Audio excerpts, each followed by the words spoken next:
le Bénin a un grand défi. Le défi d'inverser la tendance par rapport à la disponibilité de poissons, surtout le poisson local, qui peut donc aller à permettre donc de combler le vide que pourrait laisser soit la diminution de l'importation ou carrément même la suppression de l'importation. Et nous sommes les acteurs qui devons nous mettre dans la danse pour pouvoir le faire. Et pour y arriver, ces types de formations nous permettent donc d'avoir le nécessaire pour augmenter nos capacités de production. C'est à cela que Vitala Bénin Togo a pensé et c'est pour cela que nous vous invitons, parce que nous vous invitons à suivre ce qui va se passer tout à l'heure, parce que chaque fois qu'on suit ces types de formations, il y a toujours un minimum, tout au moins, même si nous connaissons beaucoup, il y a toujours un minimum qu'on gagne. Alors, ça va se dérouler comme suit. Nous avons fini la présentation des organisateurs. Ensuite, nous allons laisser tout à l'heure la parole à monsieur le représentant de Vitalac qui va nous dire un peu quelques mots. Et après cela, nous allons commencer directement la formation avec monsieur Julien Roupert. Et ensuite, nous aurons à terminer par des informations qui nous seront utiles. Alors, donc, je laisse la parole à monsieur le représentant de Vitalac pour quelques mots. Merci. Vitalac, c'est une société française qui développe des solutions en matière d'élevage, toutes filières confondues, jusqu'aux poissons d'élevage. Et il y a 3 gammes de produits qu'elle fait, accompagnées de ce que nous appelons démarche expertise. Démarche, expertise, accompagnement technique des acteurs. C'est-à-dire, elle ne se contente pas de vendre. Avant même de vendre, elle descend, elle regarde les exigences de vous, les acteurs, elle regarde quelles sont les adéquations pour savoir adapter ses offres à vous, aux besoins locaux. Et ensuite, quand ça commence, elle déploie du personnel technique pour des conseils. On ne finit jamais d'apprendre, on découvre toujours. Tant que la science évolue, tout évolue avec. C'est ça la démarche Vitalac. Donc, les 3 gammes-là, c'est qu'en premier, il y a ce que nous appelons les aliments de démarrage, de toute espèce. Quand je prends des alevins, quand je prends des porcelets, quand je prends des poussins, etc., pour que l'objectif de production de viande ou de poisson pour la consommation, de porc, de viande de porc pour la consommation soit atteint, il faut bien lancer d'abord le démarrage. Donc, il y a des aliments de démarrage. Elle fait les prémices et ce que nous appelons communément concentré. Nous, on parle de prémices et AMV. Mais en langage terre à terre, tout le monde parle de concentré qu'on utilise pour fabriquer les aliments. Et l'autre gamme, c'est ce que nous appelons complément alimentaire pour éviter d'utiliser des médicaments et autres. Et aussi, comme on est en élevage intensif, que ce soit de la volaille, des porcs, des ruminants, que des poissons, en élevage intensif, il y a toujours des facteurs de stress qui déclenchent des maladies ou des contre-performances. Les compléments alimentaires permettent de corriger cela et de maintenir les animaux en condition de donner le meilleur. Et donc, ça fait aliments, prémices concentrées et compléments alimentaires. Vitalac est présente dans 65 pays de par le monde. En Afrique de l'Ouest, elle est présente en Côte d'Ivoire, au Ghana, et c'est Bénin Togo qui est en train d'être lancé depuis 1 an et demi. Après un bout de temps de concentration sur les 3 espèces de viande, disons-le comme ça, c'est-à-dire volaille, porc et ruminant, on a vu qu'il y a un potentiel en matière de poisson. puisque le challenge est le même pour la viande que pour le poisson, il l'a dit tout à l'heure, on a dit pourquoi ne pas lancer aussi ce mouvement. Mais pour le faire, Vitalac, soucieuse de ce que il faut apporter ce que l'éleveur veut au final pour réussir à faire les objectifs, dans cette démarche, elle a bien voulu mettre ses forces ensemble avec une autre structure française qu'on appelle le Gouessant. Le Gouessant, certains d'entre vous le connaissent parce qu'ils ont eu à utiliser ces aliments dans un passé pas trop lointain, mais pas trop récent aussi. Il y en a même qui en sont nostalgiques. Maintenant, les deux, le Gouessant et Vitalac, sont rentrés dans un accord, puisque Vitalac a déjà une filiale au Bénin pour rapprocher les produits des utilisateurs. La filiale est à Calavi, on vous a parlé de directrice gérante tout à l'heure vers la fin. Elle aura à vous faire la présentation et vous situer par rapport au siège de Vitalac au Bénin. Donc, il y a une filiale de Vitalac et c'est comme si c'est Vitalac même qui est donc au Bénin, basé à Kota. Et c'est mis ensemble avec le Gouessant pour relever le défi de disponibilité quantitative, qualitative et à coût raisonnable des aliments poissons. Voilà tout ce qui nous amène ici. Mais si vous avez suivi ma logique, pour y aller, il faut qu'on échange. Il faut qu'on parle avec vous, qu'on parle technique. Et pour le faire, et bien le faire, il y a un spécialiste qui est chargé de cela. Et c'est lui qui va vous tenir en haleine. C'est son marigot. Tenir en haleine pendant les quelques 2 heures que nous aurons à passer ensemble. Ceci étant dit, je résume en fond. Oui. Mais Jérémy, nous disons que Zandé Dindode Nyon a forcé de te Vitalac ton ennemi de Bénin pour Togo.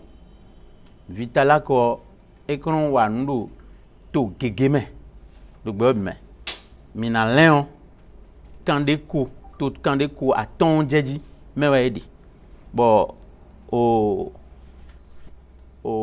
Afrique de l'Ouest, Vio, et do Côte d'Ivoire, bon, Ghana, bon, Bénin, Togo, ouais, do Zizé, ouais, dit, bon, to Bessin, quand les délais dit, ouais, à Glouza, Koklo, au Awakemiton, les, Podo, et Nimbou, bon, les Podi. Bokawa do mimoedo wivio glodo po me windo emide do ena mon lambodu bona mo wivi boduo esin kan ho emide wivio lo enimboze azondokpo wedokpo adade die we ekobe de bo dinwe wivio wivi nduduo et joan penkan yo vodo révolution.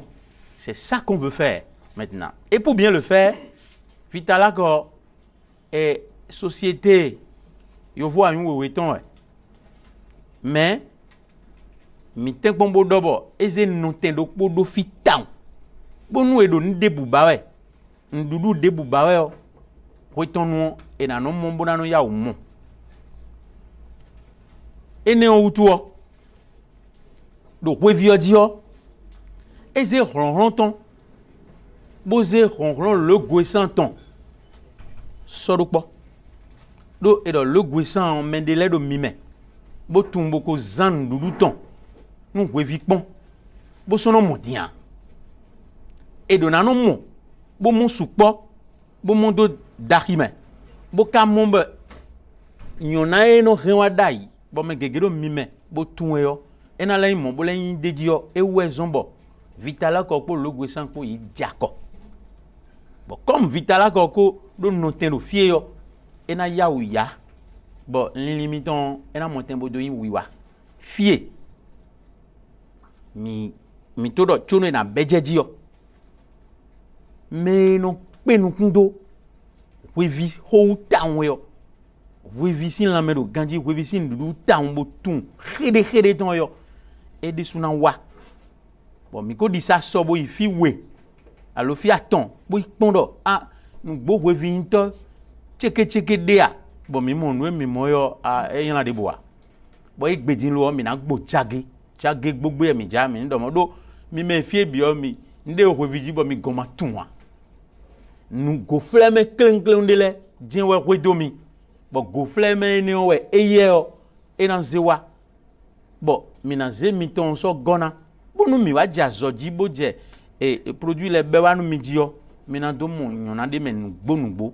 do Benin yi gbadzi kpodo Togo gbo xɔ kleŋ wo ŋdɔnɔ ma dɔn mi bo ze Vitalak sɔxlẽ mi yɔ ene mi xɔ asi gbɛn mi de. Merci. Wevi yɔ kɔntɔn elo wevi mɛbɔ elo na blo elo na kpenuku bɔ eyin kpe yɔ emina bɛ alo do ta nu tadzi ta ŋɔ do kpɔ wɛyin nuɖuɖuɔ ma nyɔ o ehe na sɔbɔ wevi mi tɔn blɔna de o nuɖuɖuɔ k'ale nyɔ vlavo bɔn akpo mi tɔn ma si xɔ o kabi kɔɛ na zan de mi o ele sukpɔ di o ehe na sɔbɔ wevi na tɔ si tɔmɛ tso ena sabɔ alo na le ita ne ka he na le na nuɖuɖuɔ he na nyɔ bɔn de no zã gbɔn na zɔn bɔ de no nagbɔn de no zã gbɔn na zɔn bɔ nue mi do na mɔ di sin dɔ ŋu do nue mi yin kaka bɔ wɛnumɔ okewevi lɛ soɔ ena yin nu dzɔ nua mina dzo tɛmɛ do nu me no dɔ me etɔn wo mi de lɛ mena bɔ ele suna kendewu donc nous allons laisser la place à l'expert sans plus tarder pour qu'il puisse nous parler des bonnes pratiques en matière d'alimentation afin que à la fin de la production nous puissions avoir une rentabilité assurée. Merci monsieur Julien Roped de prendre le micro. Bon bah rebonjour à tous. Alors en plus moi c'est vrai que j'ai tendance à parler assez vite donc n'hésitez pas à me dire Camille tu me dis calme-toi parce que c'est vrai que j'ai un niveau de parole qui est normalement assez rapide. Ok donc pour la présentation en fait on va commencer par une petite vue générale de comment dire de voilà ce qu'on fait etc. Après on verra qu'est-ce qu'est un aliment. Les différents besoins nutritionnels et besoins des poissons. Enfin, on verra comment bien nourrir mon poisson avec un petit quiz. Et à la fin de la présentation, on verra tout ce qui est indice de conversion, comment bien le calculer, comment ça se passe et comment le calculer, puis comment on peut avoir avoir un bon indice et en fait qu'on peut dégrader l'indice en fonction de certaines pratiques de nourrissage. Alors nous aujourd'hui, on fabrique des espèces, enfin des aliments pour tous les poissons. Donc aussi bien pour poissons marins avec du bar, de la dorade, meg, turbo, ombrine, etc. Ça passe par une large gamme. Tout ce qui est aliments de crevettes, donc avec différentes espèces de crevettes. Donc on a notamment de la monodon, Vanamel japonicus. Ce qui se fait un peu beaucoup dans le monde, c'est tout ce qui est salmonidé, donc avec de la truite arc-en-ciel, qu'on fait des aliments pour tout ce qui est salmonidé, donc truite arc-en-ciel, truite fario ou saumon, qu'on peut avoir un petit peu partout dans le monde. Et ce qui va nous concerner aujourd'hui, donc on fait de la perche, du cendre, esturgeon, carpe, et notamment tilapia et catfish, ce qui va de quoi nous allons parler. On a 250 formulations différentes, plus des formulations à façon, des formulations sur mesure. On a différentes tailles de miettes, donc qui va de 0,15. J'ai une boîte d'échantillons qu'on regardera tout à l'heure, là, donc avec des miettes très très fines, donc pour résorption du sac Vitelin. Donc avec un granulé, on le verra plus en détail, 0,8 mm qui est très très fin et qu'on est très fier de fabriquer, et jusqu'à des gros granulés 25 mm pour des gros poissons ou pour la pêche. On est capable de faire des aliments flottants, semi-flottants, donc avec une partie des aliments qui restent en surface et une autre partie qui va flotter, et des aliments coulants, donc pour notamment tout ce qui est poisson marin ou tout ce qui est esturgeon pour le caviar. Et en fait, tous ces aliments vont s'adapter à différents systèmes.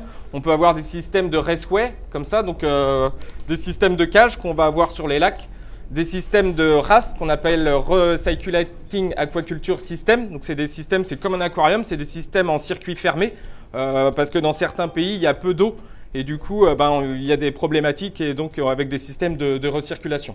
Et ce qui va nous concerner plus précisément aujourd'hui, tout ce qui est système en étang. Premier point, donc qu'est-ce qu'un aliment?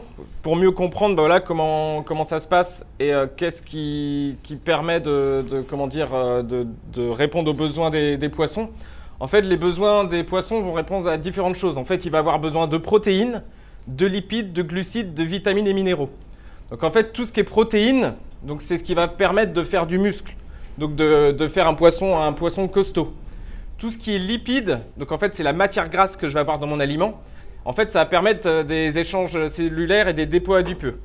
Les glucides en fait, donc c'est la partie sucre et la partie amidon qui va permettre également d'apporter de l'énergie à mon poisson. Et enfin vitamines et minéraux, donc c'est ce qu'on peut avoir pour l'ossification, le fonctionnement cellulaire. Et cette somme en fait de protéines, lipides, glucides, vitamines et minéraux va permettre, donc c'est mon énergie digestible, c'est mon carburant que je vais donner à mon poisson pour qu'il grandisse. Ça va permettre donc le métabolisme d'entretien pour que mon poisson s'entretienne. Ça va lui permettre de nager, de permettre de se reproduire et notamment ce qu'on souhaite aujourd'hui pour avoir pour gagner notre vie, de la croissance sur mon poisson. Donc l'énergie, donc la protéine, la protéine, lipides et glucides ce qu'on a vu, entraîne de l'énergie. Et en fait, cette énergie, quand elle est excrétée par le poisson, va se transformer donc, pour la partie protéine en azote et pour la partie lipides et glucides en CO2. Donc, ce qu'il faut faire attention, on pourrait se dire, je vais mettre beaucoup de protéines dans mes aliments pour faire de la croissance, pour faire du muscle, pour avoir un gros poisson. Mais en fait, il faut faire attention par rapport à ça, c'est que en fait, ma protéine va se dégrader en azote. Et en fait, mon azote, si j'ai trop d'azote dans mon bassin, en fait, c'est dangereux pour mes poissons. J'ai un risque de les tuer.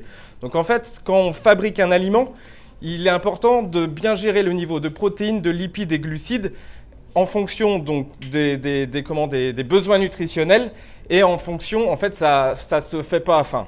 Il faut vraiment faire attention notamment à la somme de protéines, lipides, glucides pour ne pas tuer mes poissons. S'il y a des questions, il ne faut pas hésiter à poser des questions si besoin. Hein. Ou on les réserve pour la fin, comment vous voulez faire? Pour la fin? Ouais, ok. Donc on l'a vu, j'ai mes protéines, mes lipides et mes glucides. Et en fait, on va avoir différentes matières premières. Certaines matières premières vont apporter plus de la protéine, d'autres du lipide et d'autres du glucide. Donc ce qu'on peut avoir au niveau protéines, ce qui va apporter, ce qui est très important d'avoir dans un aliment, c'est tout ce qui est farine de poisson. On peut également avoir des protéines animales, donc des farines de plumes ou farines de sang. Ce qui se fait de plus en plus aujourd'hui pour apporter de la protéine et permettre de substituer une partie de la farine de poisson, c'est qu'on arrive à incorporer des farines d'insectes. Donc des farines de différents insectes, ça peut être de la mouche soldat, etc. pour avoir une source de protéines alternative à la farine de poisson. On va avoir après les matières premières qu'on peut trouver un petit peu partout, donc soja, maïs, gluten de blé, tourteau de colza, févrole, lupin. On trouve également qui apporte une source de protéines, ça peut être les algues aujourd'hui, qui vont permettre également d'avoir une belle couleur au poisson, de lui donner une belle couleur et de pigmenter la chair. Tout ce qui est lipides donc, peut être apporté par les huiles de poisson, les huiles animales, l'huile de colza, de palme, soja, huile de lin. Et en fait, les algues également donc, apportent du lipide, donc de la matière grasse. Et enfin, les glucides, donc ça va être tout ce qui est blé, maïs et pois. Alors, les besoins nutritionnels des poissons. Les besoins nutritionnels, en fait, c'est ce que va avoir besoin mon poisson. Donc, en fait, les besoins nutritionnels vont varier selon les espèces.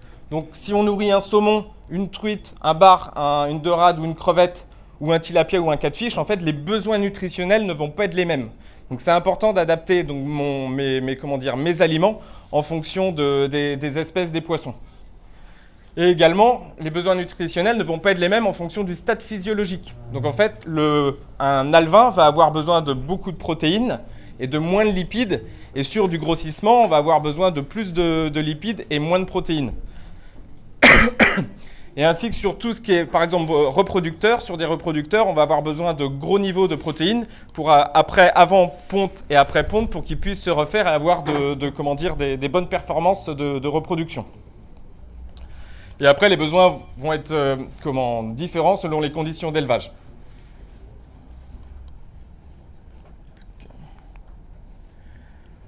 Donc parlons un peu extrusion. Donc comment on fabrique un aliment? En fait, on va le fabriquer grâce à un extrudeur. Donc un extrudeur, on va rentrer un peu plus dans le détail, mais c'est une machine comme ça qui va permettre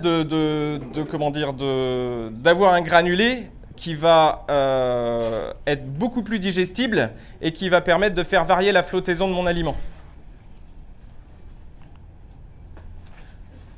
Donc l'extrusion, c'est quoi en fait? Donc l'extrusion, c'est une transformation provoquée par une cuisson-extrusion.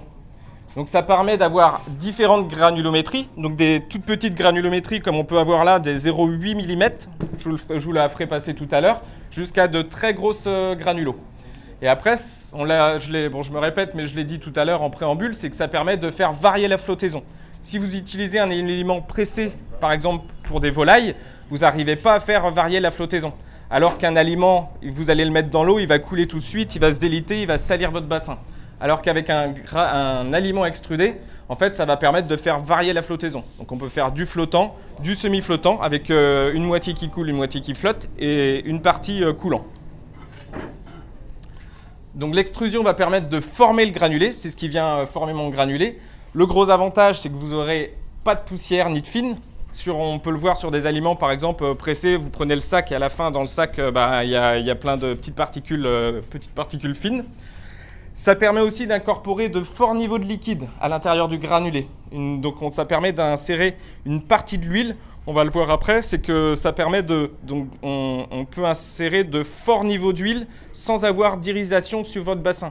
Parce qu'on peut le voir avec certains aliments où vous allez avoir l'irisation, ça fait comme des plaques de gasoil sur votre étang. Donc ça salit et c'est pas bon. Également, donc ça permet de dénaturer les protéines. En fait, les protéines ne vont pas être digestibles pour vos poissons. Donc l'avantage de l'extrusion, c'est que ça permet de prédigérer et de ce fait, le poisson va mieux valoriser les protéines. Ça permet également, donc on a une gélatinisation des amidons. On l'a vu tout à l'heure, protéines, lipides, glucides. Donc glucides, ce sont nos amidons. Ça permet donc de les gélatiniser, donc ils vont être plus digestibles et c'est ce qui va permettre de faire flotter mon granulé grâce aux amidons. Enfin, donc ça permet de le stériliser. Donc vous aurez une conservation supérieure à 10 mois sur un stockage au sec. C'est comme si mon granulé il était dans une boîte de conserve. Et enfin, donc les aliments sont résistants à l'eau. Donc on n'a pas de solubilisation des nutriments, mais une solubilisation des attractants. Donc voilà comment ça se passe. Donc on l'a vu, on a la grosse machine tout à l'heure. Hop, je suis peut-être trop loin.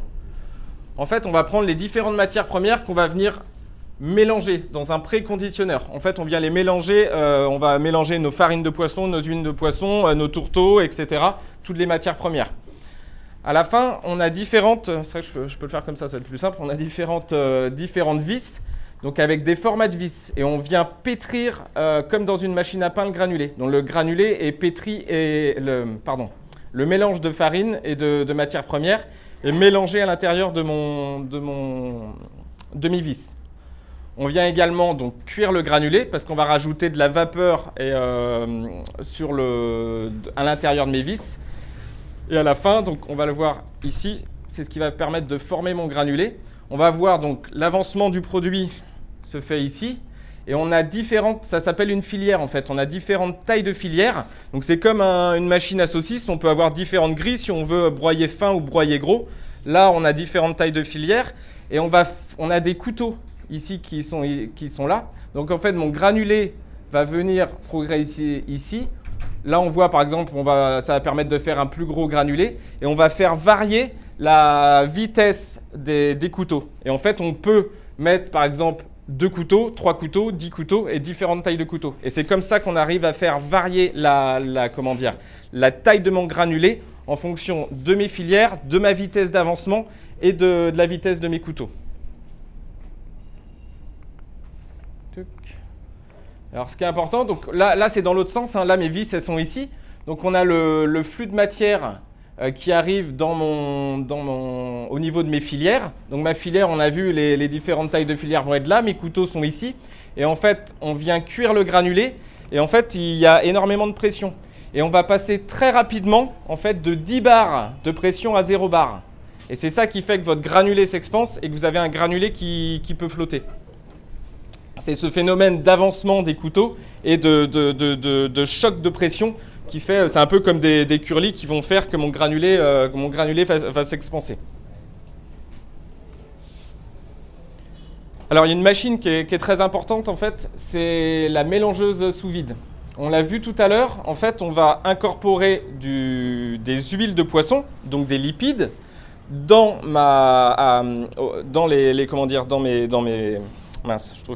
mes vis, donc à l'intérieur de mon extrudeur, mais on va également en incorporer de fort niveau après. Comment ça se passe en fait? Un granulé en fait c'est comme ça, c'est comme un curly, donc il y a plein de petits trous à l'intérieur.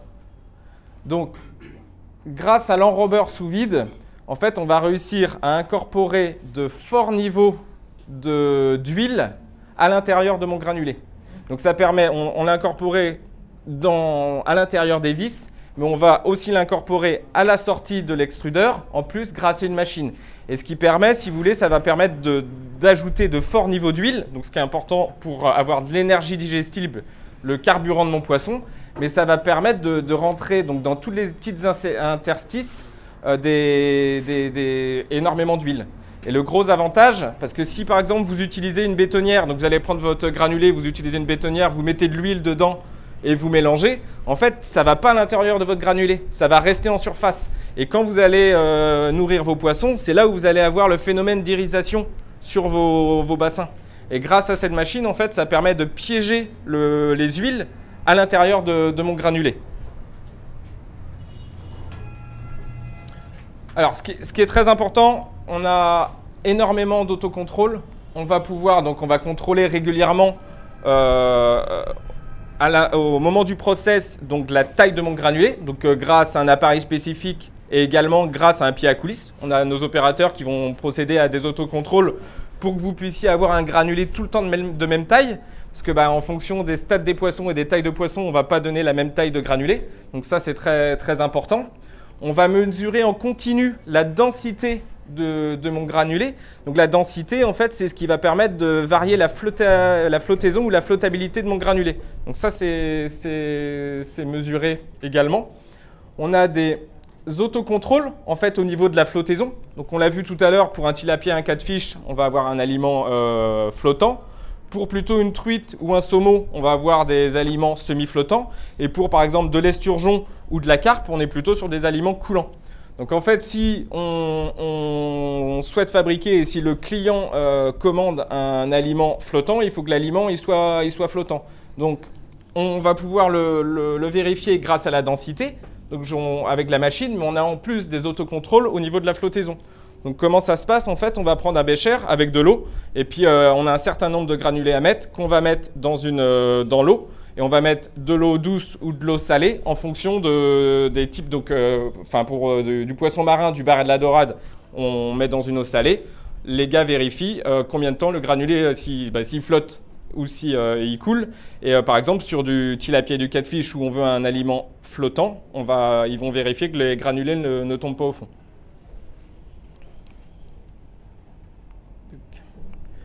Donc, qualité et traçabilité. Donc, on a dit, votre granulé, en fait, dans le sac, il ne faut pas qu'il s'écrase. On a vu tout à l'heure, on ne veut pas de poussière, on ne veut pas de fine, parce que vous achetez un granulé qui doit être bien beau. Donc, on a différentes machines qui vont permettre de... Parce que pendant le transport, c'est chargé dans le conteneur, etc. C'est déchargé, il y a différents process et manipulation du granulé. Il ne faudrait pas que quand vous achetez votre granulé, il sorte de l'usine et puis que quand il arrive, il soit plein de poussière et que vous ayez plein de poussière dans le fond. C'est pas ce qu'il faut. Donc en fait, on a des machines qui vont contrôler la dureté de mon granulé, mais également qui vont le centrifuger pour voir si le granulé tient bien et qu'il arrive en parfait état au pays.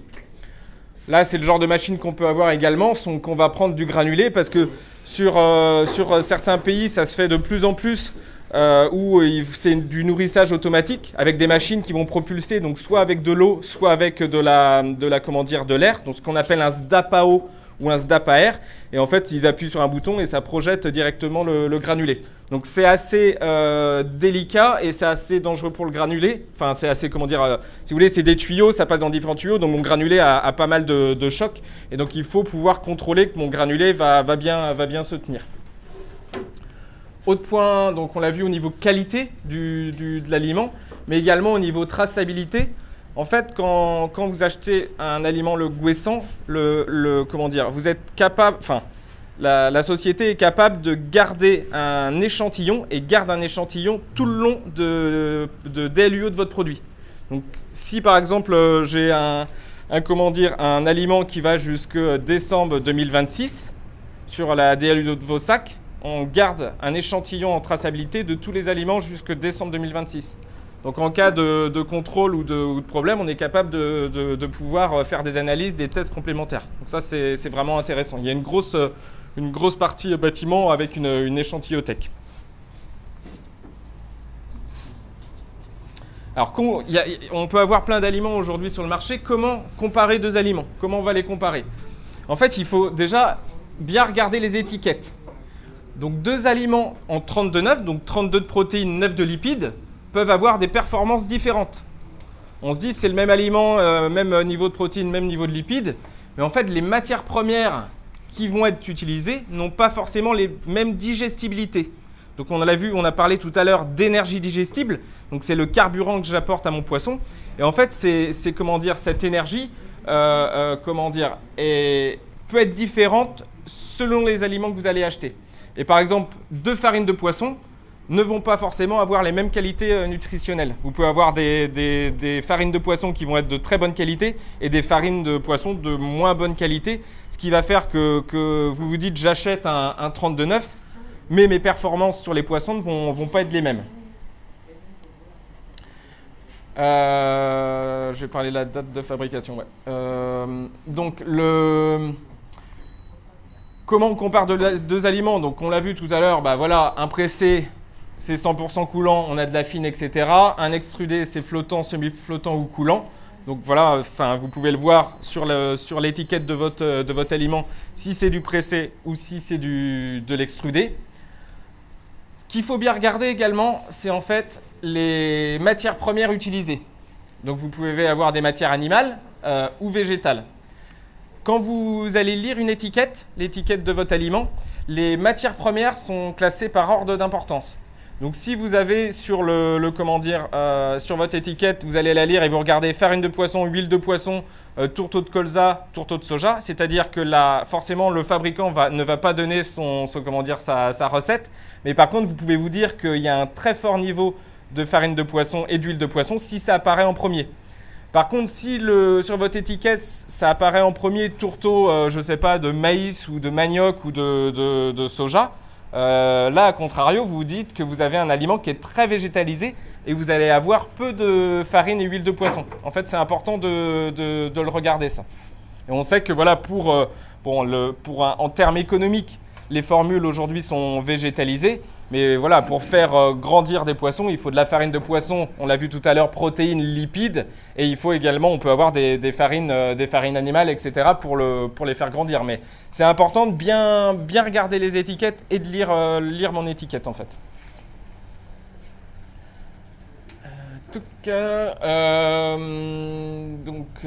Hors d'importance sur les étiquettes, ça c'est bon. Il faut regarder aussi les taux de cendre. En fait, on le verra tout à l'heure, les recommandations en fait sur les aliments, le taux de cendre doit être inférieur à 10%.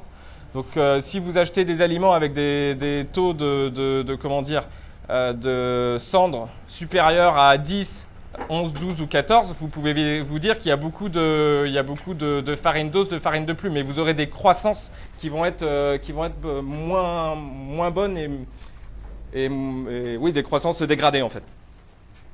Et enfin, les niveaux de cellulose, c'est important d'avoir des niveaux de cellulose. Donc on l'a vu tout à l'heure, protéines, lipides, amidon, l'amidon, cellulose, inférieur à 4%. Donc on les compare, il faut que les aliments n'aient pas de poussière et pas de brisure d'aliments également. si vous utilisez un aliment et que vous avez plein de petits morceaux, et notamment de la poussière, bah, vous allez avoir une qualité d'eau avec différentes tailles sur les aliments.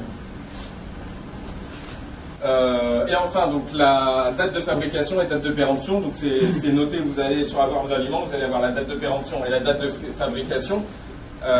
Et c'est important par rapport à la qualité, la performance et la santé des poissons. Donc en fait, sur des aliments poissons, on ne parle pas d'une DLC, on parle d'une DLUO, date limite d'utilisation optimale. En fait, les gens font souvent la confusion, c'est que si vous utilisez l'aliment après la date de péremption, vous n'avez pas de risque pour vos poissons. Par contre, on ne garantit pas les vitamines, les minéraux, etc. Donc en fait, le poisson, ça ne va pas le tuer, mais par contre, vous allez dégrader les performances de vos poissons. Donc c'est important d'avoir un aliment de bonne qualité tout le temps avec une DLUO, à jour. Donc les avantages de nos aliments, donc en fait, c'est des formulations équilibrées et maîtrisées par nos formulateurs. En fait, on a vu tout à l'heure, les besoins nutritionnels ne sont pas les mêmes en fonction des poissons. Donc en fait, c'est important de formuler efficacement parce qu'on ne va pas formuler le même aliment pour un tilapia, pour un catfish, ou pour une carpe ou pour d'autres espèces. C'est une croissance optimisée, en fait, c'est un bon rapport qualité-prix. Voilà, on investit dans un aliment, mais il y a un rapport, et on le verra tout à l'heure, comment le calculer par rapport à l'indice de conversion. Ensuite, c'est une extrusion de qualité, il n'y a pas de poussière, c'est 100% flottant. Sur l'échantillon, vous pourrez le voir, il n'y a pas de poussière dans le granulé. Et pourtant, je voyage régulièrement, il est secoué dans tous les sens. Ça résiste à l'eau, on a une bonne régularité des granulés, comme on a pu le voir tout à l'heure par rapport au test de contrôle densité au niveau taille du granulé. En fait, c'est également des matières premières de qualité et contrôlées, donc il y a une traçabilité, on l'a vu avec l'échantillotech, un respect des normes européennes, donc il y a une réelle sécurité alimentaire. Fait que je sais que c'est même très important pour l'Afrique, les aliments sont sans OGM. Parce que si vous achetez des aliments du Vietnam ou d'autres pays, vous allez avoir des OGM dedans, là vous en avez pas. Enfin, bon, qualité de la sacherie, c'est important d'avoir une sacherie de qualité parce que voilà, si vous avez des sacs de mauvaise qualité, le granulé peut être en contact de l'air, de l'eau, etc. Et enfin, une large gamme d'aliments. Donc pour l'alvinage, grossissement, repro, on l'a vu pour toutes les espèces et tous les stades. On va rentrer un petit peu plus spécifiquement dans les moteurs par rapport aux besoins du catfish et du tilapia qui ne sont pas les mêmes. Ça va avoir un lien avec ce qu'on avait tout à l'heure, protéines, lipides, glucides par rapport aux besoins nutritionnels de mes poissons. Donc on va le voir ici, donc en fait le catfish africain et le tilapia, donc c'est des omnivores. En fait, ils sont capables de s'adapter à différents milieux d'élevage. Ils acceptent des niveaux de protéines aussi bien d'origine animale que végétale. Leurs besoins vont varier selon l'âge. Par exemple, ici, on peut le voir, si on regarde les besoins spécifiques pour un catfish, on va être inférieur à 20 grammes, il faut être sur 50% de protéines. De 20 à 200, on va être sur du 43%. Et de 200 à 600, on va être sur du 40%. Et si je prends les besoins d'une carpe ou d'un tilapia, on peut le voir, les besoins de mon tilapia inférieur à 20 grammes et de 40, donc on est supérieur à mon catfish. Et sur idem en 20-200 grammes, on est sur du 34 en besoin, alors qu'ici on est sur du 43. Et deux espèces qui vont se ressembler un peu plus sur une carpe qu'on a ici et un tilapia, on peut le voir que idem, les besoins en fait en protéines vont être supérieurs sur une carpe et sur un tilapia, les besoins sont moins importants au niveau de la protéine.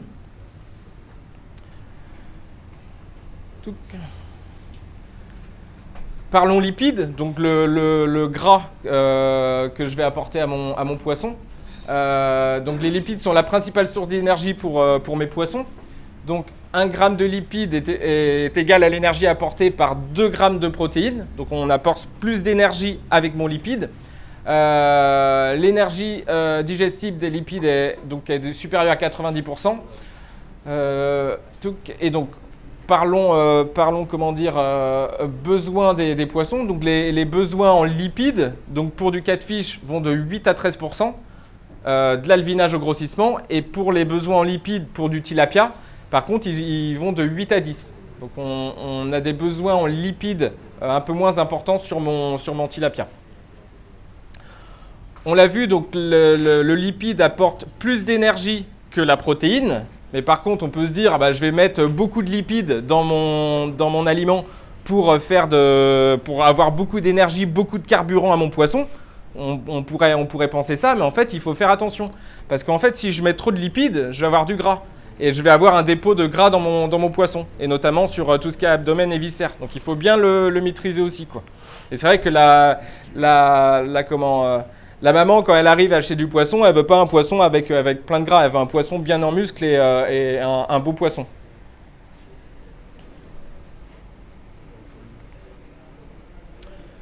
Donc les besoins en glucides. Donc on l'a vu, le glucide de l'amidon, c'est également une source d'énergie. Donc protéines, lipides, glucides, toujours. Donc en fait, le tilapia et le catfish, ce sont des poissons opportunistes. Donc leur métabolisme est adapté à la digestion des glucides, contrairement à d'autres poissons, notamment comme le turbo et le saumon. Donc en fait, mon tilapia et mon catfish sont tout à fait adaptés et capables d'assimiler du glucide. On peut se dire on va mettre beaucoup de glucides, mais en fait il faut faire attention quand même parce qu'en comparaison à d'autres espèces, donc le catfish et le tilapia, il faut faire attention à ne pas dépasser les 4%. Donc le niveau d'amidon recommandé pour le catfish donc, est entre 15 et 35 selon les formules et selon les tailles. Et pour du tilapia, on est plus sur du 17 à 27. Donc on le voit encore une fois, les besoins ne sont pas les mêmes. Et alors, on en a parlé tout à l'heure. Donc, l'amidon en fait joue un rôle essentiel dans la structuration de mon granulé. C'est ce qu'on a parlé tout à l'heure, la gélatinisation des amidons. En fait, c'est ça qui va permettre donc de structurer mon granulé et également de faire varier la flottaison. En fait, c'est mon amidon qui permet de faire varier la flottaison. Et oui, mince, hop.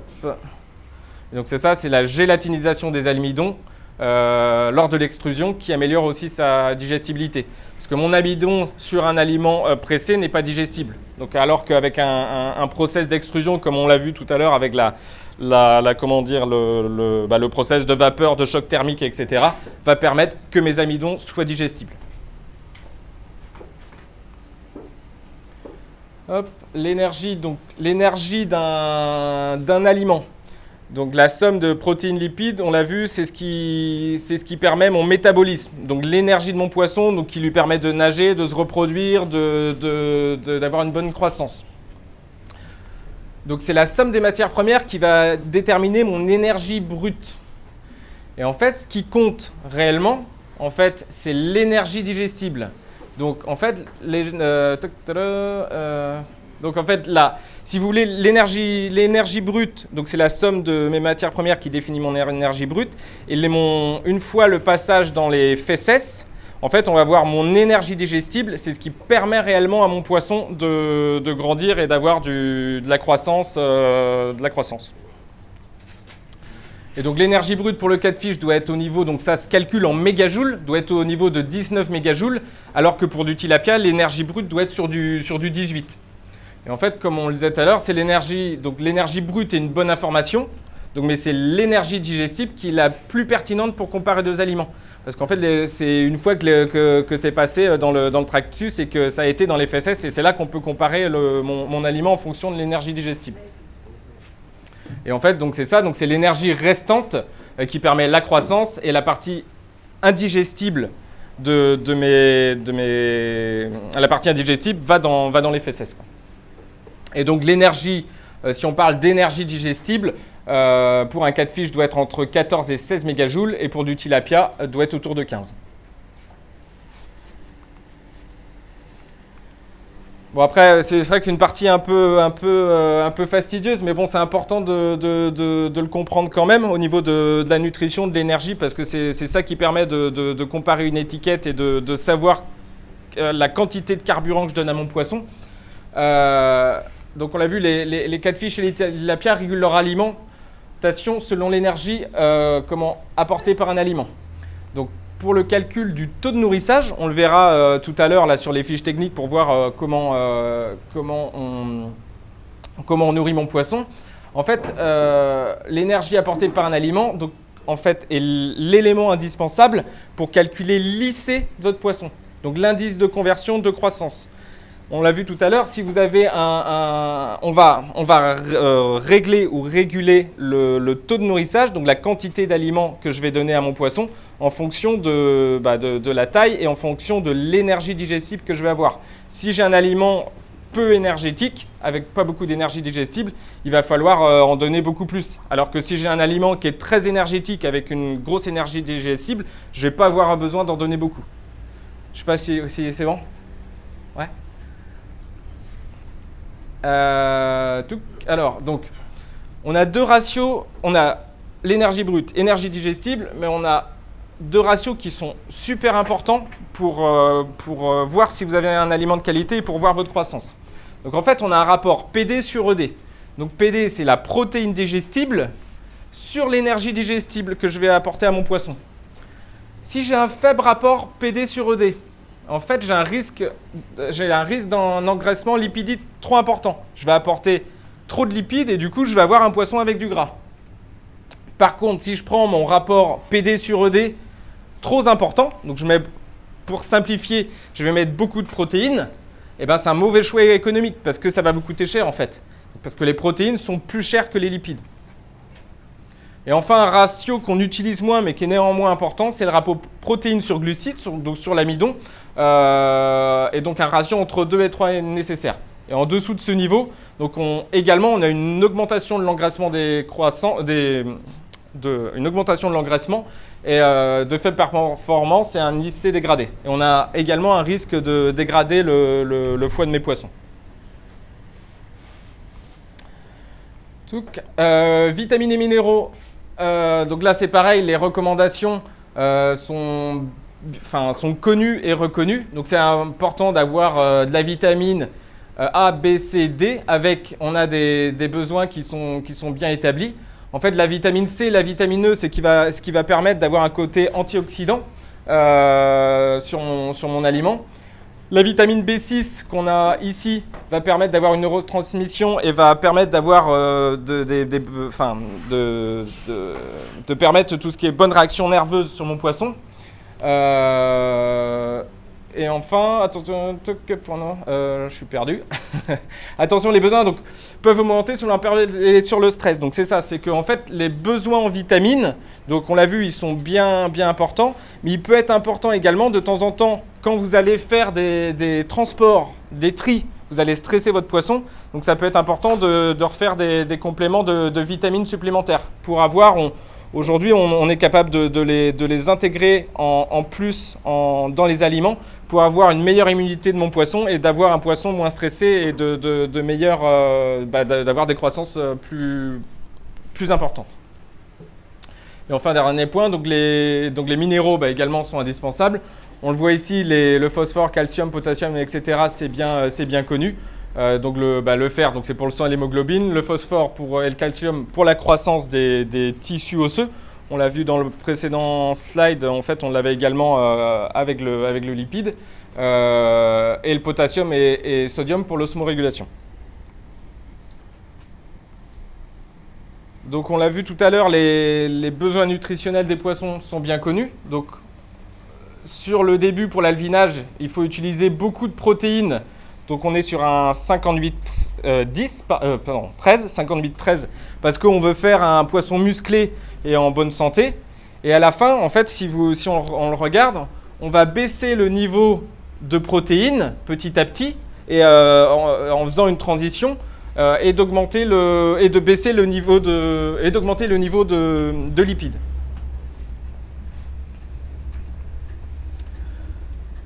Donc les gammes qu'on peut avoir, résorption du sac Vitelin, donc sur la gamme catfish, donc on a des aliments miettes que vous pourrez voir ici. Donc on commence avec une miette, on a même un AL 00, je l'ai pas mis ici, mais qui est très très fin, qui est inférieur à 150 microns. Et après, on va passer donc sur une miette 0,15-0,3, une miette 0,4 à 0,7. Et enfin, donc, sur la L2 que j'ai fait passer dans la salle, un micro-granulé. Et la L2 est disponible en 2 versions. C'est vrai que j'aurais pu le rajouter. On peut également le faire en miettes qui va faire 0,7 à 1. En fait, c'est l'éleveur qui va choisir. Il y en a certains qui préfèrent utiliser des miettes, d'autres des micro-granulés. Moi, je suis plutôt pour le micro-granulé. Fait très important, donc mon poisson, en fait, enfin mon alevin, il faut rajouter, enfin, et on rajoute des immunostimulants et des huiles essentielles, en fait, qui vont permettre d'avoir un poisson en meilleure qualité.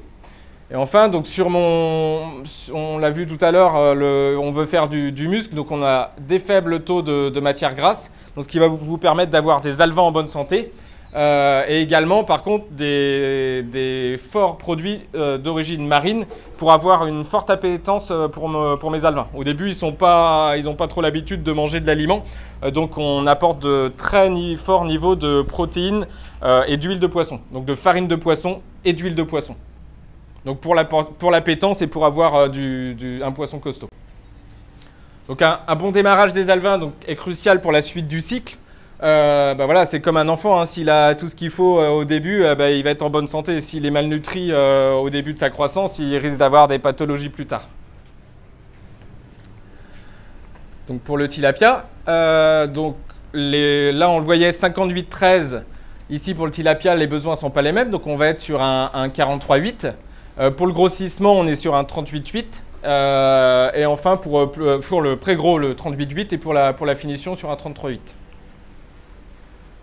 Vous voulez faire une petite pause rapide ou on enchaîne sur la partie nourrissage des poissons? Les points clés. Bon, là, on a fait la partie. Bon, des fois, c'est un peu trop, pas trop technique, mais c'est un peu rébarbatif. Mais bon, c'est important de le comprendre. Là, on va plutôt rentrer sur la partie, que je préfère, moi, qui est un peu plus ludique et plus comment dire, voilà, plus terre à terre ou plutôt terrain. Donc, les 2 points clés pour un aliment, donc, c'est une qualité des alevins et une qualité des aliments. Vous pouvez avoir le meilleur alevin du monde, une souche d'alevin extraordinaire, mais si vous lui donnez un aliment qui ne répond pas à ses besoins, vous allez avoir des croissances qui vont pas être bonnes. Et la même chose, si vous avez un alevin de pas très bonne qualité, mais que vous lui donnez un très bon aliment, les performances risquent d'être pas extraordinaires. Donc, pour le process d'élevage, on va avoir différentes règles à respecter. Donc, la première, c'est tout le temps connaître le nombre de poissons qu'il y a dans mon étang. Ça, c'est important, on le verra tout à l'heure, c'est ce qui va permettre de calculer ma biomasse, qui va me permettre de calculer la quantité à distribuer. Donc, en fait, il faut être sûr que mon bassin est vide. Parce qu'en fait, quand j'ai vidé, il me reste, je ne sais pas si vous avez ça ici, les poissons vipères. Vous n'avez pas ça? Ils ont ça sur le Cameroun. Et en fait, ça se cache dans le fond de l'eau et c'est une vraie cochonnerie, quoi. Et après, on a des gros poissons, on va mettre nos alevins, ils vont tout bouffer. Donc c'est tout le temps être sûr que mon bassin est vide. J'ai plus de poissons, j'ai pas des gros tilapias que j'ai pas pêchés ou j'ai pas des catfish qui sont dans le fond et qui vont me dégommer tous mes catfish, tous mes alevins, pardon. Donc on l'a vu, risque de cannibalisme. Il faut compter les poissons à réception. En fait, tout le temps, c'est important parce que c'est ça qui va définir ma biomasse. Mais enfin, comment dire, la confiance n'exclut pas le contrôle. Le gars, il a pu se planter quand il a vendu les alevins. Donc, c'est important de tout le temps les compter.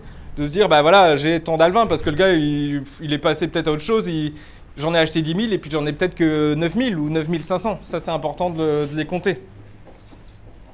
Donc, il faut les comptabiliser et aussi tout le temps compter vos poissons morts. Parce que si vous avez donc 5000 alevins au départ, vous êtes sûr que vous en avez 5000, mais vous allez forcément avoir une mortalité. Et en fait, il faut noter les morts et les noter régulièrement sur un cahier. Parce que voilà, le premier mois, j'en ai acheté 5000, j'en ai peut-être 200 qui sont morts.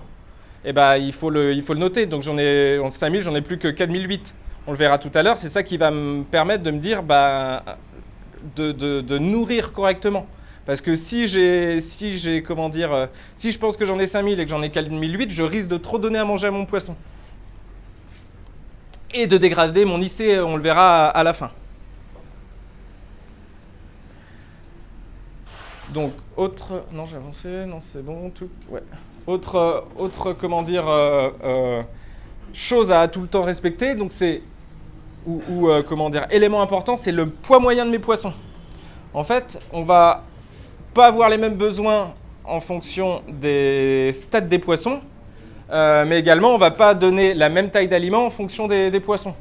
Donc, en fait, il faut prendre un échantillon régulièrement. Donc, je prends une bassine, je prends un échantillon de 10 à 20 poissons, je prends mon nombre de poissons dans ma bassine et je divise par le poids de poisson, pardon. Donc j'ai le poids total que je vais avoir dans ma bassine et je divise par mon nombre de poissons de mon échantillon, ce qui me permet d'avoir un poids moyen. Donc j'ai des poissons qui vont faire par exemple entre 230 et 300 ou entre 10 et 15 grammes. Et ça c'est très très important. Et il faut régulièrement donc, prendre dans mon étang ou dans mon bassin un échantillon de poissons et de les compter et de diviser donc, le poids que je vais avoir, mes 10-20 poissons, par le nombre de poissons. Et ça me donne, si j'ai bien trié, une idée du poids moyen. Donc, ce qui est super important, c'est comment calculer la biomasse. Donc, la biomasse, c'est quoi? C'est le poids total que j'ai dans mon bassin. C'est mon poids de poisson. C'est-à-dire, admettons, j'ai 200 kg de poisson, j'ai 500 kg, j'ai 1 tonne, j'ai 2 tonnes. Comment on le calcule, ma biomasse? En fait, je vais prendre mon poids moyen, qu'on a calculé, j'ai des poissons qui font entre 250 et 300 grammes, et j'ai 5000 poissons. Et c'est ça qui va me permettre de me dire, j'ai un poids total de temps dans mon bassin.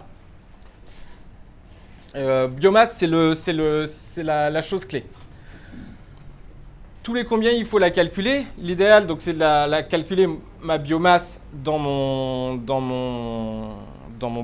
étang une fois par semaine. Une fois par semaine, c'est pas mal. Autre phénomène ou autre paramètre super important, c'est la température de l'eau. En fait, généralement, l'optimum pour nourrir des poissons n'est plus trop sur du 28 degrés, mais on ne va pas nourrir avec la même quantité d'aliments mes poissons si j'ai une température de 25 degrés ou si j'ai une température de 35 dans mon bassin. Le poisson, il est un peu comme nous. Si, par exemple, nous, quand il fait froid, on n'a pas trop envie de bouger, on a envie de rester comme ça. Et s'il fait trop chaud, on n'a pas envie de trop bouger. Et le poisson, c'est exactement pareil et il va réguler sa consommation d'aliments en fonction de la température. Et on le verra tout à l'heure, il faudra l'apprendre régulièrement parce que c'est ça qui va me permettre de me dire je donne telle quantité d'aliments. Donc la température, on peut avoir des écarts pendant la journée, mais c'est bien de prendre ma température une fois par semaine pour voir comment je suis. Alors, sur une fiche technique, en fait, c'est comme ça. Vous avez un taux d'alimentation, ou taux de rationnement ou taux de nourrissage, mais c'est un taux d'alimentation. Donc, on l'a vu sur mes aliments. Donc, par exemple, j'ai un poisson qui fait 5 à 10 grammes. Je vais lui donner à 1,7 mm et à une température de 28 degrés. Donc, 5 à 10 grammes, 1,7, 28 degrés. Mon taux de nourrissage va être de 7. Le taux de nourrissage ne va pas être le même en fonction de la taille des poissons. Par exemple, j'ai des poissons qui font 250 grammes. Je vais donner un 5,5. Ma température est de 28 degrés. Mon taux de nourrissage est de 2,20. Alors que tout à l'heure, on avait un taux de nourrissage de 7. J'étais un peu trop vite.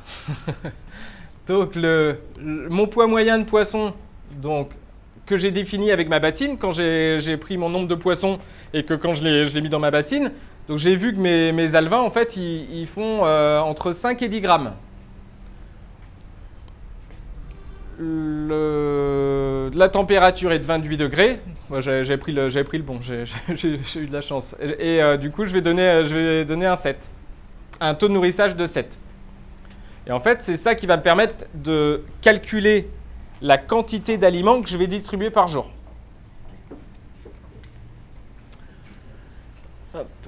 Donc, comme on calcule les quantités d'aliments en fonction d'un poids moyen de poisson, donc il va falloir trier régulièrement mes poissons. En fait, c'est vrai que dans l'idéal, la vie du pisciculteur, c'est de tout le temps trier, parce que ça évitera de un qu'il y ait du cannibalisme, que les gros mangent les petits, mais ça va permettre également de nourrir plus précisément les poissons.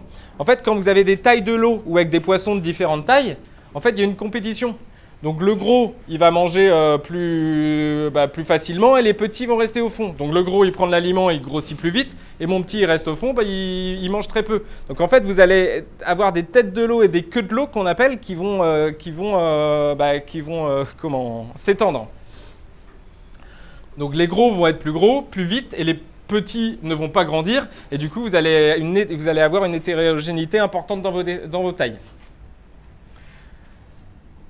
Et de plus, donc attention, il faut adapter la quantité d'aliments distribués régulièrement. Je ne vais pas distribuer la même quantité à 4 semaines qu'à 4 mois, parce que mon poisson aura grandi, ma biomasse aura changé, donc je ne vais pas avoir le même nombre de poissons, et mes poissons auront grandi. Alors, exemple avec un cas concret. Donc, j'ai 5000 alevins de tilapia. Mon poids moyen, je l'ai connu. J'ai pris ma bassine, j'ai pris 20 tilapia, je sais qu'ils font 15 grammes. Donc, je vais calculer mon poids total de poisson. Donc, il est de 75 kg. Donc, j'ai 75 kg de biomasse. Donc, j'ai pris mes 5000 alevins que j'ai multiplié par 0,015. Donc, j'ai une biomasse de 75 kg. Ma température d'eau est de 28. Et du coup, je vais devoir calculer la quantité à distribuer. Donc, on l'a vu, si je reprends poids moyen connu, 15 grammes. Donc, j'ai une biomasse de 75 kg. Donc, j'ai 5000 alevins. 28 degrés. J'ai un taux de nourrissage de 4,50. Donc, comment je vais calculer? J'ai ma biomasse, mon poids de poisson dans mon bassin. Je multiplie par mon taux de nourrissage qu'on a vu qui est important. Donc, je vais donner 3,4 kg de tilapia starter 2,5 à distribuer en plusieurs fois. Donc, je donne 3,4 kg d'aliments divisé par 4. Je vais donner 800 grammes à 9 heures, 850 à 11 heures, 850 à 15 heures et 850 à 17. Bon, 17, ça dépend à quelle heure vos poissons, l'heure du jour se couchent. Parce que 17h, s'il fait déjà nuit à 17h, il faudra faire attention parce que les poissons, en fait, vous allez avoir moins d'oxygène la nuit parce que vos plantes vont consommer l'oxygène. Donc en fait, à 17h, s'il fait nuit à 17h, il faut avancer un peu l'heure de nourrissage. Et alors, sur des alevins, si on parle en nourrissage, il faut nourrir donc ad libitum sur la résorption du sac vitelin, donc à volonté. Et l'idéal, c'est plus vous allez nourrir 2 fois par jour, mieux c'est. En fait, on fait en fonction de ses contraintes, mais le gars qui nourrit 8 fois par jour, c'est encore mieux que le gars qui nourrit 4, quoi. Vous allez avoir des meilleures performances et des meilleures croissances. On est presque à la fin de la deuxième partie. Et il doit y avoir certainement des questions, parce que nous sommes là pour échanger. Peut-être qu'il y a des coins d'ombre par rapport à tout ce qui est dit. Il y a peut-être des pratiques qui se faisaient et qui sont peut-être contraires ou bien pas vraiment en accord avec ce qui est dit. C'est le lieu de poser des questions pour qu'on puisse échanger ensemble. Merci. Et mon espoir est grand parce que vous me dites que vous m'avez fait comprendre que vous êtes à cheval entre le Togo et le Bénin. Moi, je suis régulièrement au Togo et je vois, quand je compare le coût de l'aliment entre le Togo et le Bénin, je suis vraiment désolé. Et c'est pour ça que je vous dis bienvenue parmi nous au Bénin et faites comme vous le faites si bien au Togo, en baissant le prix, n'est-ce pas? Je vous remercie pour le moment. Oui, merci beaucoup. Moi, ma préoccupation va directement au niveau du calcul de ratio. Là, il est question de jouer avec la température. Et vous savez très bien chez nous en Afrique, plus précisément au Bénin, que le matin, il fait beau. On peut enregistrer une température de 27, 28. Mais tout à l'heure, à 11h midi, la température peut déjà rentrer dans 30 degrés.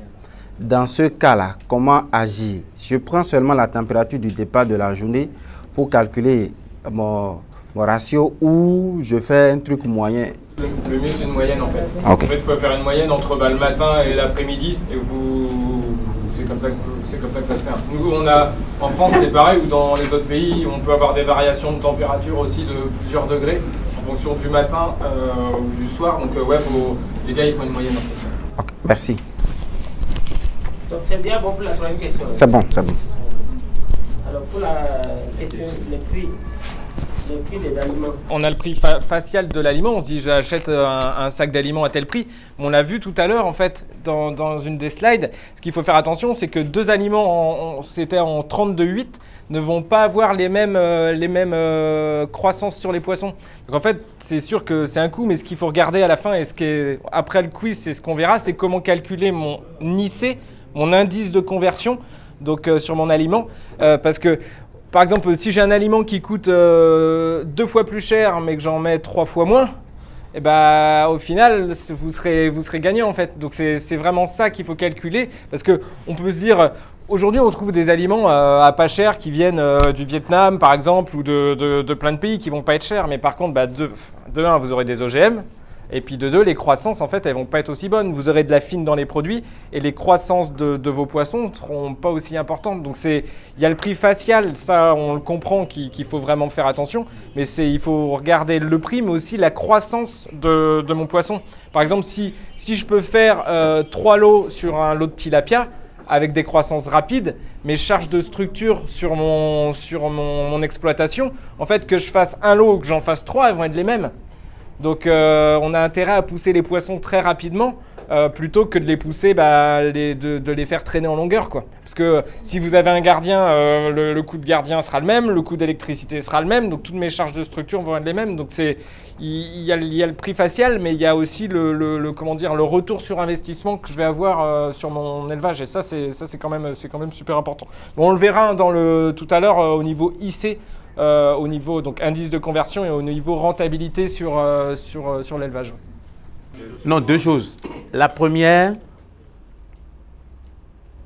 il faut que nous retenions rapport qualité-prix. C'est tout dit. Si j'ai le choix entre un aliment qui coûte 100 francs et un autre qui coûte 110, et que je fais mon analyse économique, et au bout du rouleau, en utilisant celui qui coûte 110, je trouve l'écart et que je gagne encore plus en termes de performance, je choisis 110. Donc quand nous disons prix bas ou bien moins cher, faisons attention. C'est pourquoi moi j'aime le terme prix raisonnable. Ça c'est la deuxième chose. La première chose. La deuxième chose, comme j'avais dit dans mon introduction, on a une démarche. C'est d'abord de voir comment le terrain se comporte. Le souhait des gens. Et nous avons eu déjà fait une jauge hier. On l'a fait davantage aujourd'hui. On va le faire dans les 2 jours qui suivent au Togo. On met tout ça ensemble avant de vous balancer des prix. Et de vous dire à partir de quand les produits seront disponibles. Donc c'est de la méthodologie que nous mettons en place. J'ai répondu, doyen? Non, j'ai complété les autres. J'ai une petite question, c'est lié à la pêche de contrôle. Tout à l'heure, vous avez suggéré quand même que pour l'alimentation, pour connaître la ration à servir aux poissons, qu'il faut quand même faire la pêche de contrôle chaque semaine ou 2 semaines. Chaque semaine. Bon, ici, généralement au Bénin, nous recommandons quand même d'aller à 1 mois, tout simplement parce qu'on estime que c'est stresser un peu les poissons s'il faut le faire chaque semaine ou bien chaque 2 semaines.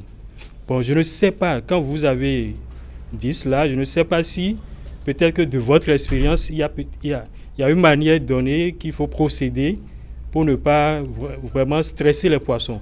Parce que ce n'est pas crainte de stresser les poissons que nous on recommande d'aller à 1 mois carrément. Vous voyez? Eh bien, on reconnaît également que c'est nécessaire de le faire régulièrement pour ajuster l'alimentation. Et donc, si vous avez une méthodologie de faire la pêche de contrôle chaque semaine. Ce serait quand même intéressant de partager cela avec nous. Vous faites comment aujourd'hui les pêches de contrôle avec à l'épuise? Vous prenez pas un grand filet pour Ça dépend de l'infrastructure utilisée. Si c'est un étang, il faut utiliser une seine pour prendre une quantité quand même raisonnable, afin de contrôler le poids moyen. C'est l'épervier en fait. Si vous avez un épervier, c'est l'idéal pour contrôler le poids moyen, quoi. Okay. Si on s'embête le moins, bon, avec un filet, vous allez dépenser trop d'énergie, c'est quand même fastidieux. Avec l'épuisette, en fait, ça dépend du système, parce que l'épuisette, des fois, on peut réussir facilement à en prendre, mais ça dépend de... Enfin, on a vu tout à l'heure sur des raceways, les mecs sur des raceways, là, c'est tout en long, ils sont sur le bord. Ils les pêchent comme ça et c'est plutôt simple. Après, pour moi, l'épervier, c'est ça le plus simple. C'est plus simple.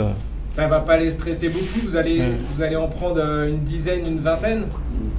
Mais quand on sait que normalement il faut un échantillon un peu quand même conséquent, nous on part de 10% environ pour déterminer le poids moyen ou la biomasse. C'est beaucoup quand même. On peut le faire avec moi. En fait, si ça a été trié, c'est plutôt... Si le poisson sont de taille, l'écart sera moins important en fait, si vous voulez.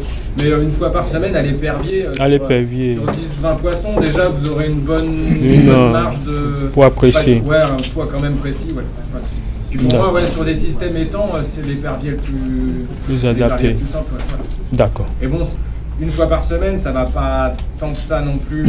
Après, vous pouvez le faire moins, mais bon, une fois par semaine, ça permet de surveiller son étang, de surveiller ses poissons. Et dans le même cas, vous verrez aussi, quand vous faites votre pêche de contrôle, vous pouvez voir si vous avez une pathologie aussi. C'est ça aussi qui est important, quoi. Il y a aussi ça. Si vous commencez à avoir des poissons un peu abîmés, vous dites, mais bon, après, on peut le faire moins, c'est ce qu'on recommande, mais après, il y a ce qu'on recommande et puis ce qu'on peut faire, ou ce qu'on a le temps de faire, et puis il y a un tas de paramètres.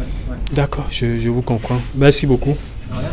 Si vous permettez, dans ce sens-là, c'est l'étang qui est en train de donner les fonctions d'étang.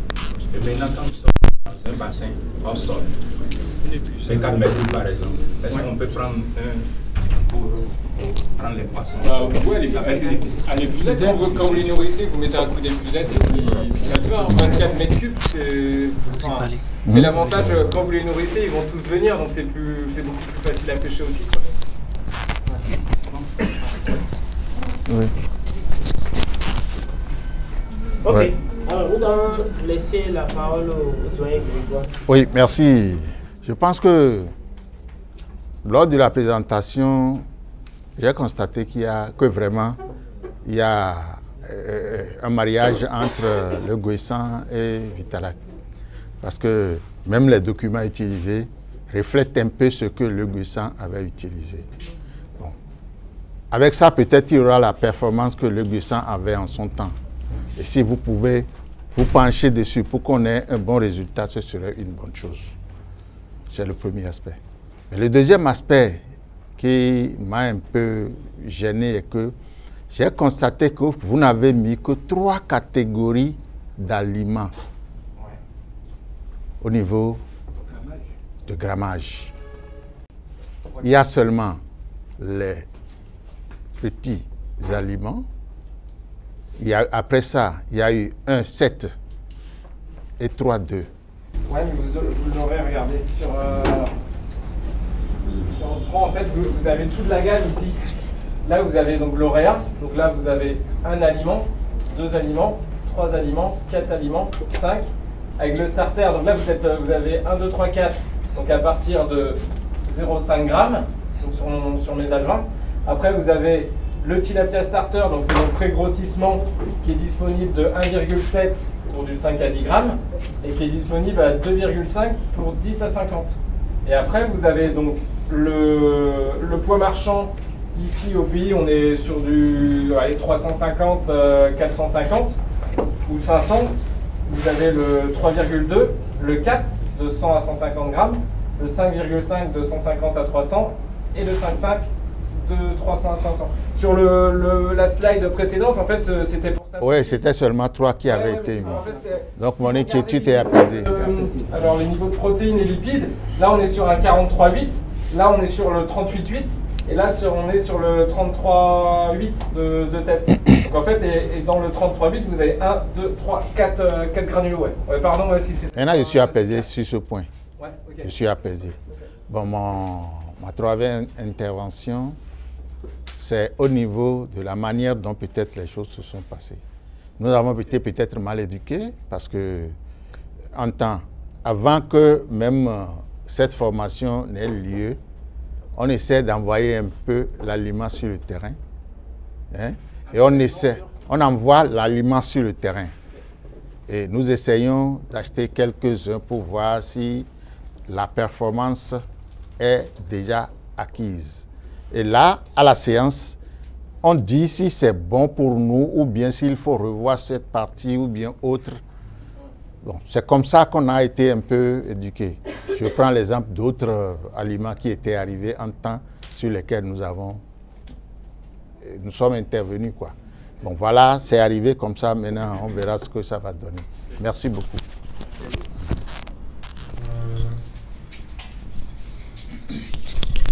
Alors, merci, chef doyen. Je pense qu'il y a un apport. C'est vrai que la démarche n'est pas la même. C'est toute une autre démarche. Mais nous allons prendre ça en compte. Nous donnons la parole maintenant à M. Ncha. Est-ce que lorsque les aliments vont venir, est-ce qu'on va voir Auréa tel que c'est écrit là, avec les tailles là, ou bien ça c'est un modèle c'est un modèle que vous êtes qui est plaqué là et les aliments auront d'autres étiquettes. Pourquoi je demande ça? Parce que là maintenant quand je regarde Auréa là, on voit 0,4 à 0,7. Or pour les aliments, les laves en démarrage ne consomment pas les 0,4. Ils vont consommer une taille inférieure à 0,4. Sur du catfish, ouais, vous pouvez être sur inférieur, mais sur un tilapia, vous pouvez les démarrer à 0,4. Hein. Ouais. On a un AL0 qui est disponible, qui fait en dessous, mais qui fait entre 0, il fait inférieur à 300 microns. Donc, mais il est dispo aussi, ouais, on peut là on l'a pas mis sur les fiches techniques pour la présentation, mais oui, il est disponible également, ouais. Ouais, on peut parce que vous avez vous voulez commencer à quelle taille du coup les alvins? Inférieur à 0,4. Oui. Ok. Mais c'est bien, ouais. Au moins c'est bon. Qu'ils soient inférieurs à 0,4. Au moins ils vont manger ça pendant une semaine. Ok. Avant de passer maintenant concrètement au 0,4. Ouais. Bah là il est dispo aussi, donc il n'y a pas de souci, ouais. Okay. Maintenant, bon, ce que je n'ai pas bien compris, c'est la relation que vous avez faite. C'est-à-dire sur le marché bientôt, on aura l'aliment le Bouessan. Ouais. Et on aura aussi l'aliment Vitalac. Ou bien Bouessan a fusionné dans Vitalac et c'est devenu maintenant aujourd'hui, c'est en train de vouloir devenir Vitalac. En fait, c'est Powered manufacturé par le Bouessan, si vous voulez. Mais c'est du Bouessan. Parce que là, maintenant, on est de se perdre dans les appellations. Quoi. Parce que sur le marché, on retrouve Bouessan et que ici, dans une autre boutique ou bien dans la même boutique, on retrouve Bouessan. Non, ne vous fatiguez pas. Il n'y aura pas ça. C'est pourquoi au début, j'ai dit Vitalac et Bouessan sont mis ensemble pour révolutionner l'élevage de poissons. Vous n'aurez pas cette confusion. C'est bon? D'accord. Ouais. Ok, c'est bon. Ok, c'est bon, monsieur Ncha? Oui. D'accord. Nous allons prendre un autre lot, c'est 3. Monsieur Moustapha. Oui. Les femmes, on aimerait les enfants? Oui, bon, généralement, les femmes ne parlent pas comme ça. Mais les hommes exigent les voix de femmes cette fois-ci. Je sais que nous n'avons que des braves femmes en pisciculture. N'importe qui ne va pas sur l'eau.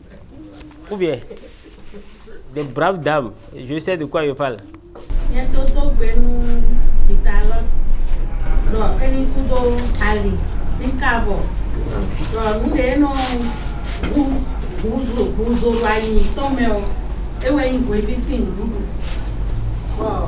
Mika Wadio. Azode Mika Bevoyemo, Enangela Pia, Romico Dissa. On terrain, mouton laiti. Coco Pont, nous non plus temele. Mais Choco Calado, ni Wafi Spray. Bon Minalea, donc Coco Nico. After that, we are meeting. Oh, Minaka Hobio Midia. You champion me. No, wait, a what?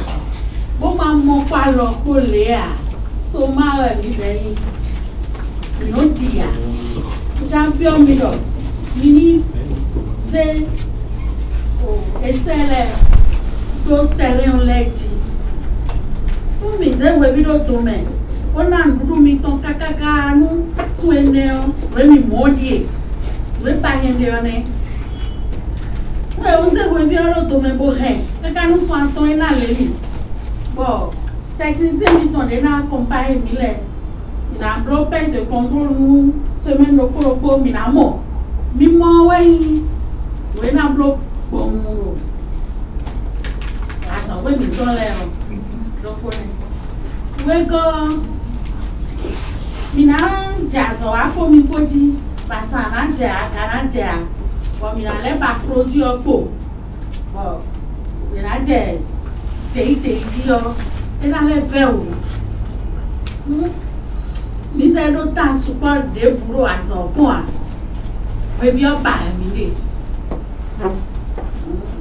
bon fi bo ko we ne le o mina so bo to aso na ha mi enyo.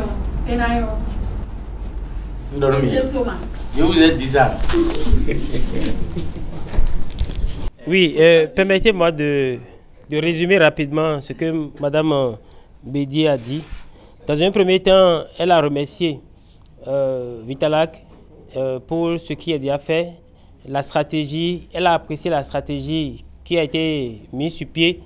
Celle qui consistait donc à aller d'abord sur le terrain, voir un peu comment les choses se passent et peut-être essayer de s'adapter aux réalités du terrain. Elle a deux vœux, deux souhaits.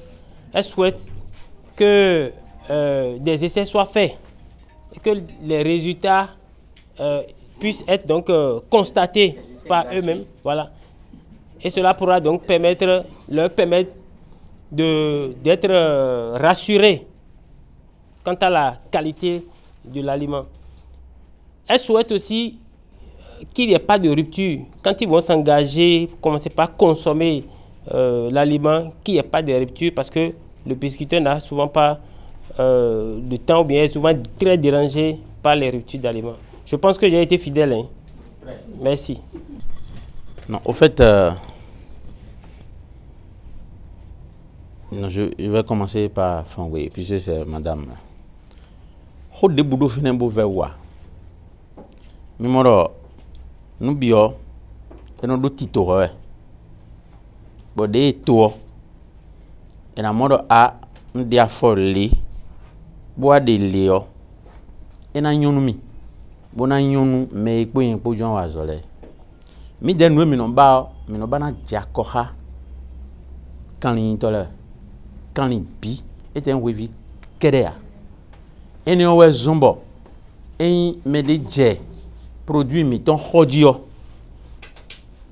mi non blo visite technique gratuitement et voilà mi non blo kaka bon blo prélèvement situation de wa alors situation na ma wa bon mi de sou mi na gbeje kon yo vodo analyse mi na gbeje de lekpon de laboratoire et le laboratoire de référence bon pondo a et sogbe nous bois mana do problème de sogu donné mais non prélèvement bi gratuitement bon nous on analyse au CEDO de Togodo ben on ne vous cache pas, on vous publie les résultats le hoe eyedoy po mi po doy me hole bio ndukbowe miko mai de mi link bon bo ple mi we ai bo horo ha mi o mi he mi ano mo po ndile me gege no blogbon bo ai de hon po mi je aliment moji be do te aliment atane o susu me wa le me mi blo mo hein mi prend temps mi temps yo vous consultation et blo mi dine Bon, mi gudo dion, mi jaga gudo dion. Ho mi dole yo. Bodo ganda ho do azo ho yo nle po mi na peje bi bon. Bon di do fie mi na gbodo yo. E na yana bia. Disponibilité yo e do problème mi be yo. Mi be we. E ou tu ezombo. Mi na do vérité nou mi yo. Mi na do hojo ho nou mi yo. Mi na di blai fin février mon. Chobo. Mi na si je mi moji. Amonu mi be bo ben bo je bo mi sogbe ha mi yo. Et do mi babo bagboa. Je vous certifie ça. En un mot, ce que je leur disais, puisque c'était posé en fond, j'ai dit, nous, la démarche commerciale qu'on a, c'est déjà en elle-même un contrat qu'on fait avec nos utilisateurs, les consommateurs de nos produits. Et que, en la matière, nous allons même jusqu'à les aider à faire des analyses gratuites sur des aspects de production, afin de corriger ce qui ne va pas. Tout ça, c'est des démarches de contrat, de ne pas s'en faire là-dessus. Puisque c'est ça qu'ils ont évoqué premièrement, madame, et puis appuyé par lui. La deuxième chose, je leur ai fait savoir que la disponibilité du produit va être effective. Mais pour être raisonnable, qu'on va compter à partir de fin février comme ça. Parce qu'il y a un temps, nous avons pris ce temps-là maintenant. Après, en quelques jours, on va analyser tout ce qu'on a eu comme élément de résultat pour apporter des réponses. Et donc, quand on en fait ça et que les produits doivent arriver, ça fait un temps sur mer avant d'être ici. Donc tout ça, ça nécessite de déployer de la méthode, de l'agenda et de la logistique. C'est pourquoi j'ai dit, on ne va pas se mettre à rêver ou à faire rêver. Si nous disons à partir de fin février et que par enchantement, on y arrive avant février, c'est tant mieux. On va applaudir, nous tous. Et que ce qu'il faut retenir, puisque c'est l'inquiétude exprimée par la majorité, il n'y aura pas de rupture de stock. Si nous commençons et qu'on a de la réponse positive en face, il n'y aura pas de rupture de stock. Voilà un peu ce que j'ai dit en langue vernaculaire. Merci. Merci beaucoup, monsieur le représentant. Je pense que c'est clair maintenant. Hein. Et le contrat, quand on dit pas de contrat, c'est que c'est au moins deux parties. Et pour que le contrat puisse tenir comme cela se doit, il faudrait donc que les deux parties s'y mettent. Nous savons la réalité sur le terrain, surtout quand, des fois, quand les aliments subventionnés sont là, des fois, ceux avec qui on est en contrat, à des moments donnés, bon, choisissent. Mais tel que M. Médiotin l'a dit, c'est ça, hein, Médiotin l'a dit, ça sera un contrat que même cet aléa-là, peut-être, ne va pas influencer. On l'espère bien. Et Vitalac fera sa part de contrat. Et ensemble, nous allons cultiver aussi donc, le respect des différentes clauses par les différentes parties. Nous sommes des investisseurs. Et les investisseurs, c'est les coûts d'opportunité. Lorsque l'État lance les aliments subventionnés, malgré notre bonne volonté, notre bonne foi à rester fidèle à Vitalac, si on trouve mieux, on sera compris. Est-ce qu'il ne faut pas déjà anticiper sur ce fait-là et déjà voir la possibilité au niveau de voir au niveau de l'État ou des structures étatiques quelle relation il faut établir pour que lorsque le circuit de subvention est déclenché, que Vitalac aussi s'intègre déjà dedans pour que ceux qui ont opté pour utiliser Vitalac continuent malgré la subvention d'utiliser le produit. Parce qu'en fait, ça va permettre d'avoir le meilleur résultat à tout moment. Est-ce que je vois? Merci. Il n'y a pas de souci. Nous avons comme objectif aussi de nous mettre dans la danse pour que la qualité vienne, pas, même si ce ne soit pas le circuit de l'État, que la qualité, notre produit puisse peut-être vous venir aussi par ce circuit-là. Il n'y a pas de souci. Concernant les indices de conversion, en fait, ils peuvent être variables de pas mal de paramètres en fonction de l'oxygène, de la densité des poissons, les pathologies, etc. Donc c'est tout le temps délicat de donner un IC, mais sur un tilapia, on va être entre 1,10 et 1,20. ce qui est plutôt un très bon IC. Et sur du catfish, après on peut être un peu mieux, on peut être un peu en dessous sur du tilapia, mais il faut de l'oxygène et tout ce qui va bien. Et sur du catfish, on va être sur du 0,8-0,9. Donc 0,8 kg ou 0,9 kg d'aliments pour faire 1 kg de chair. C'est les résultats qu'on a on bosse beaucoup avec les Camerounais. Et c'est les résultats qu'on a là-bas, où c'est un gros producteur de catfish, et c'est les résultats qu'on a, qui sont plutôt incroyables. Ouais. Donc pour nourrir les poissons, il faut au moins 4 fois par jour. Maintenant, est-ce que pour votre aliment, c'est 4 fois que nous allons nourrir nos poissons nécessairement pour avoir le résultat, ou bien on peut faire moins pour avoir le résultat? Parce que la plupart du temps, nous on nous donne 2 ou 3 fois au maximum.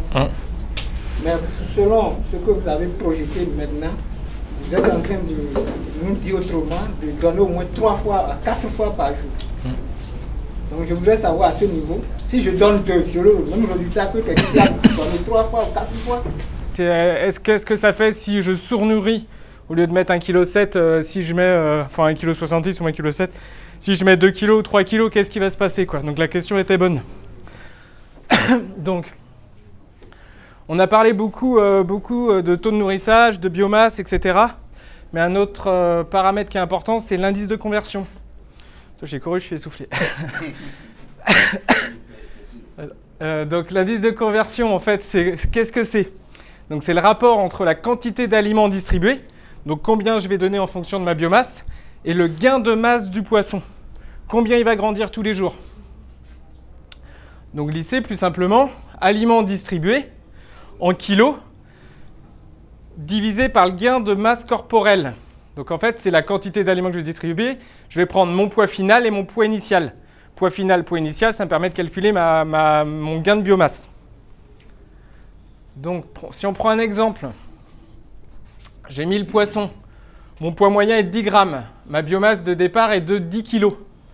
Donc forcément, j'ai des mortalités. Il m'en reste 900 à la fin. J'ai poussé mes poissons jusqu'à 1,5 kg. Donc ma biomasse à la fin, donc je multiplie 900 multiplié par 1,5 kg, mes 900 pièces de poisson, donc ma biomasse, j'ai 1350. J'ai distribué tout au long du cycle 1,5 tonne d'aliments. Donc pour calculer mon IC, donc je vais prendre la quantité d'aliments distribués, donc ma tonne 5, moins mon gain de biomasse, donc le poids de poisson que j'avais au début, enfin le poids de poisson à la fin, moins le poids de poisson que j'ai au début. Et du coup, j'ai une biomasse de 1,12. Et donc un IC, pardon, de 1,12. Et donc du coup, l'indice de conversion, c'est bien la quantité d'aliments que j'ai pour faire 1 kg de chair. Pourquoi il faut calculer un IC, en fait? Pourquoi le calculer? En fait, donc, comme on l'a dit, les débats étaient riches là-dessus, c'est que l'alimentation, en fait, c'est ce qui coûte le plus cher dans l'élevage. C'est un gain important, on a l'électricité, mais l'aliment, c'est à peu près 70% du coût d'un élevage. Donc, l'indice de conversion, en fait, est un indicateur des bénéfices potentiels de votre élevage, en fait. C'est ça qui est vachement important. Donc, vous pouvez comparer l'IC de différents flux ou de différentes périodes. Donc, l'IC est un point de référence. Donc, lorsque vous calculez votre IC, lorsque vous calculez votre IC, vous pouvez utiliser pour estimer le gain de biomasse de votre poisson sur la période suivante. En fait, c'est ce qui va c'est exactement l'indice technico-économique pour voir si votre élevage est rentable et si votre aliment est un bon aliment ou pas. Et si vous avez un retour sur investissement sur votre aliment. Si on prend l'exemple, et on a presque fini. Bien. On a différents cas. Donc, un étang A optimal. Donc, ma biomasse pousse de 100 kg, mais j'ai utilisé 100 kg d'aliments, pour faire simple. Donc, mon indice de conversion sera de 1. Donc là, c'est top. Un étang sous-alimenté. On se dit, mon aliment, il me coûte cher. Donc, je vais pas en mettre beaucoup. La biomasse, vu que vous n'en mettez pas beaucoup, elle va pousser que de 80 kg. Mais vous allez utiliser 90 kg d'aliments quand même. Donc, au final, vous allez avoir un IC dégradé de 1,1 comparé au 1 qu'on a au-dessus. Et idem, par rapport à une suralimentation que disait le monsieur, si vous suralimentez, donc vous mettez trop d'aliments et que vous ne calculez pas bien les quantités à distribuer par jour, donc c'est le cas ici, donc j'ai une biomasse qui pousse de 100 kg, mais je vais utiliser énormément d'aliments. Je vais utiliser 110 kg d'aliments. Et de même, mon IC va être dégradé, quoi. Donc, je ne sais pas si ça répond en plus à la question, c'est qu'il faut regarder précisément les quantités, ne pas sous-nourrir, mais ne pas surnourrir non plus, parce qu'on le voit dans les deux cas, l'un comme l'autre, avec une sous-alimentation ou une suralimentation, mon IC est dégradé par rapport à une quantité précise à distribuer. Une autre question. Ouais. Toujours par rapport à la quantité d'aliments servis par jour. Ouais. Je suppose qu'après avoir calculé la biomasse, calculé la ration, ouais. Je donne un exemple, peut-être c'est 4 kilos que je devrais donner la journée là. Mais les poissons, en divisant peut-être par 4, 1 kilo, demandent à chaque fois plus. Vous finissez de servir les 4 kilos, mais les poissons sont toujours réactifs, ils manifestent besoin de... On fait quoi? En fait, si vous avez un bon aliment qui répond bien aux besoins nutritionnels des poissons et par rapport à la biomasse, en fait, vous n'avez pas à distribuer plus. En fait, c'est que si vous avez par exemple un aliment de pas bonne qualité, les poissons, soit ils vont se rassasier beaucoup plus vite et vous allez les bourrer. Parce que, par exemple, si des aliments qu'on appelle des aliments à base de foin, péjorativement, où il n'y a pas de farine de poisson, etc., vous allez les bourrer pour rien, ils vont être rassasiés, vous allez en donner, mais à un moment donné, dans le tractus, il ne pourra pas en prendre plus, quoi. Et c'est pour ça que c'est important d'avoir un aliment de qualité, de un pour lisser, mais aussi pour les quantités que vous allez donner, quoi. Ouais. Ce que je dis, je devrais servir 4 kilos dans la journée. Ouais. Mais les poissons, en voulant leur réaction, peut-être divisé en 4. Au premier tour, ils ont consommé 1 kg. Ouais. Au second tour, j'ai servi les 1 kg, mais rapidement, ils ont tout consommé. Ouais. Ils sont toujours actifs à consommer, à prendre plus. Ouais. Peut-être comme j'ai encore plusieurs tours dans la journée, je donne des mis en plus qu'ils ont consommé. Au troisième tour, ouais, je comprends. Au quatrième tour, normalement, ils ont déjà tout consommé. Mais ils veulent passe à côté, ils ont fait quoi? Vous rationnez pas. Vous rationnez pas, en fait, c'est là ce que... Ouais. En réalité, si vous... Les 4 kilos, c'est pas venu par hasard. C'est quelqu'un qui vous ont donné 4 kilos. À chaque fois que vous allez venir au niveau de votre bassin ou de votre étang, si l'eau est de bonne qualité, les poissons sont dans de bonnes conditions, ils voudront toujours manger. Les 4 kilos là, ça ne veut pas dire que les poissons vont manger ça et ils ne vont plus vouloir manger, non. C'est ce dont tes poissons auront besoin pour pouvoir grandir, pour que tu ne fasses pas du surengraissement. Ouais. Et dégrader, lisser. Donner les 4 kilos là, même si tu amènes peut-être même ouais, okay. 1 kilo même encore, ils peuvent encore tout manger, mais ce n'est pas bon pour toi parce que là, tu ne fais pas des poissons de bonne qualité, mais tu es en train de surengraisser tes poissons. Tes poissons vont grandir par le ventre. Merci. Julien va rapidement finir en 2 minutes. Ouais. Vous êtes des opérateurs économiques et le temps presse déjà. Ne vous en faites pas. En 2 minutes, il va finir. Et puis après, on va vous donner les contacts, certains contacts, ces 2 contacts, les 2 personnes de référence.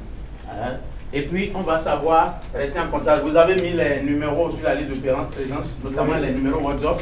Le groupe sera créé, document. En tout cas, tout ce qui est promis là, un à un, on va les réaliser en un temps record. Il n'y a aucun problème. Donc, patientez juste 2-3 minutes. Une minute. On va essayer de clôturer et puis vous libérer. Donc, vous êtes des opérateurs économiques comme ça.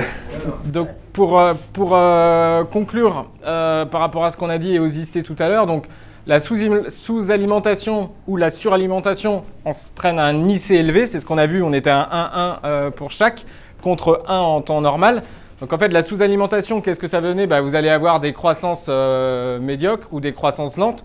Une forte proportion d'aliments utilisés, vous allez consommer beaucoup d'aliments et du coup, pour le métabolisme d'entretien, et du coup, vous aurez donc un IC élevé dans les 2 cas. Et si vous suralimentez, donc vous aurez des bonnes croissances rapides, ça sera très rapide. Par contre, vous aurez de l'aliment gaspillé et vous aurez potentiellement une pollution de l'eau élevée en fait, en nourrissant trop, quoi. Et vous dégradez l'IC. Voilà. On a conclu. Bon. Ouais. Un banc pour lui, s'il vous plaît. Un banc pour vous-même. Parce que franchement, vous avez été efficace et superbe. On lit 1, 66, 69, 96, 26. Vous l'avez identifié, non? Oui. 01, 66, 69, 96, 26. Maintenant, mon numéro. J'avais dit que je suis le représentant de Vitalac au Bénin au Togo. Donc, tous les aspects techniques et aussi logistique et de disponibilité, tout ça là, vous pouvez aussi me contacter, il n'y a pas de problème. Mais les questions de prix, vente et autres là, c'est elle qui gérera avec vous. Moi, j'aime pas l'argent comme ça. J'aime beaucoup écrire et beaucoup démontrer techniquement. Donc, pour moi, c'est le 01 96 07 02 47. Je répète, 01 96 07 02 47. Le groupe sera aussi créé et tout le monde sera dedans. Ceci étant, les organisateurs, nous voulons faire la photo de famille où? Néon, Wivito, do Poinino, Comino, Covetom, do Bénin. Bédien Soya, Mikano, Wivisin, Doudou, Temele, Minozan. Egbedion, Vita, Lac Caillot, Mi, pour présenter le Goïsan. Boromina Gualoton, Mibo, Enadja Wiwaji. Et Djawio, Ato, me figure, Dominasi Rosanji. Les Mukana Zangon, les Wivisin, Doudou, Degbon, et Tinke Gemeni Mindo, Egbezan Zandi. Et Vivinu Mi, Bo Deme Midion, Wiviosin Doudou, Wivin Todo, Nukesin Rudo Zé. Wivisin Doudoua, on a l'oignon, Vitalac d'or, mina gonumi, bon mina non mon doudou ouais, bon les miozan le goïsan le bénéfice, mais au dialogue d'une mi chobole a dit haji, bon mi mason moi, et de cousona ramodio, mi dogwetoni no, eni quelqu'un, bon nous les dogbon, eni domo, bon nous minima bakbo, merci. Aujourd'hui nous sommes réunis ici pour assister à une formation. Et c'était tellement important parce que nous avons encore une nouvelle compagnie, Vitalac, qui a décidé d'accompagner nous en tant que pisciculteurs. Et on a accueilli beaucoup de connaissances. On remercie beaucoup l'entreprise Vitalac. Et notre souhait, c'est de voir et l'évolution de tout ce qu'ils ont voulu nous partager aujourd'hui, c'est-à-dire au niveau des alimentations des poissons. C'est de ça que nous avons besoin. Et avec la formation qu'ils nous ont donnée aujourd'hui, j'ai vu que nous aurons une alimentation de qualité de moins. Et moi, mon souhait, c'est que cela soit durant une longue durée, pour que nous puissions jouir de ça. Et secondo, c'est de bien vouloir faire la promotion et le coût de l'aliment. Le coût, je veille sur ça, je prie, je demande pardon à toutes les autorités de Vitalac de bien vouloir penser au coût de l'aliment. Parce qu'avec ce qu'ils ont eu à dire, déjà la qualité y est. Il faudrait que ça soit un peu moins bas par rapport aux autres aliments qui sont sur le marché. C'était ma préoccupation. Merci beaucoup.